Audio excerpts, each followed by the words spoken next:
Ces 7 obstacles doivent être éliminés, sinon tu perdras la présence de Dieu.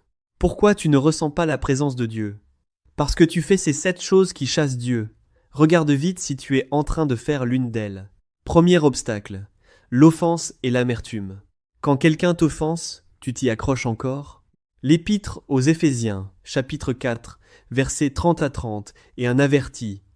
N'attristez pas le Saint-Esprit de Dieu, par lequel vous avez été scellés pour le jour de la rédemption. Que toute amertume, toute animosité, toute colère, toute clameur, toute calomnie et toute espèce de méchanceté disparaissent du milieu de vous. L'amertume est un crochet du diable. Elle endurcit ton cœur et empêche le Saint-Esprit de résider en toi. Garde bien ton cœur, comme le dit le livre des Proverbes, chapitre 4, verset 23. Garde ton cœur plus que toute autre chose. Deuxième obstacle. Ignorer les réprimandes du Saint-Esprit. Quand tu fais une erreur, tu sens un malaise, mais tu choisis de l'ignorer. C'est le Saint-Esprit qui sonne l'alarme. Si tu ignores toujours l'alarme, ta conscience deviendra insensible. Le premier livre de Samuel, chapitre 24, verset 5, dit « Après cela le cœur lui battit, parce qu'il avait coupé le pan du manteau de Saül. Cela sauva la vie de David. Si tu ignores la voix douce du Saint-Esprit, il cessera de te parler. Troisième obstacle, ne pas pardonner. Tu dis pardonner, mais dans ton cœur, tu continues à haïr. L'Évangile selon Matthieu, chapitre 18, verset 35 dit « C'est ainsi que mon Père céleste vous traitera, si chacun de vous ne pardonne à son frère de tout son cœur. » Ne pas pardonner, c'est comme boire du poison en espérant que l'autre meure. Cela coupe ta connexion avec Dieu. Quatrième obstacle, perdre la crainte de Dieu. Tu commences à penser que fréquenter l'église est juste une habitude, tu n'as plus de respect pour la parole de Dieu. C'est très dangereux. L'Épître aux Hébreux, chapitre 12, verset 28 dit « C'est pourquoi, recevant un royaume inébranlable, montrons notre reconnaissance en rendant à Dieu un culte qui lui soit agréable. » Quand tu perds le respect pour Dieu, l'onction se retire. Cinquième obstacle, l'incrédulité secrète. Tu pries, mais tu ne crois pas que Dieu va accomplir ce que tu lui demandes.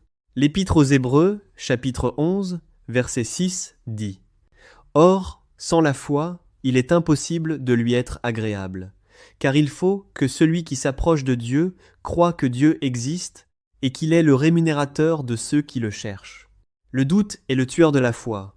Jésus ne fit pas de miracle chez ses proches en raison de leur manque de foi. Ne laisse pas le doute t'empêcher de recevoir l'œuvre de Dieu dans ta vie. Sixième obstacle. Se plaindre et se lamenter. Tu te plains de Dieu quand tu rencontres des difficultés? Les Israélites sont morts dans le désert à cause de leurs plaintes. Dieu n'aime pas entendre des plaintes, il préfère entendre des louanges et des déclarations de foi. L'Évangile selon Marc, chapitre 11, verset 23 dit « Je vous le dis en vérité, si quelqu'un dit à cette montagne « Ôte-toi de là et jette-toi dans la mer », et s'il ne doute point en son cœur, mais croit que ce qu'il dit arrive, il le verra s'accomplir. Septième obstacle. Les paroles légères. Tu fais des serments à la légère, tu dis des paroles négatives. Le livre des Proverbes, chapitre 18, versets 20 et 1 dit « La mort et la vie sont au pouvoir de la langue. Tes paroles ont un pouvoir créatif. Ne laisse pas ta bouche détruire ton avenir. Ne dis pas des paroles qui se maudissent toi-même. Le monde spirituel entend cela. Bien-aimé, le Saint-Esprit est une colombe douce. Il mérite d'être honoré. Si tu te rends compte que tu as commis l'une de ces erreurs, repens-toi immédiatement. Si tu as trouvé ceci utile, écris « Dieu, aide-moi » dans les commentaires et partage-le avec tes compagnons spirituels pour vous rappeler mutuellement. Tu veux en savoir plus? Clique sur le lien de la page d'accueil ou envoie « Je veux en savoir plus » au numéro à l'écran pour rejoindre notre groupe d'études gratuit afin que l'Esprit de Dieu demeure en toi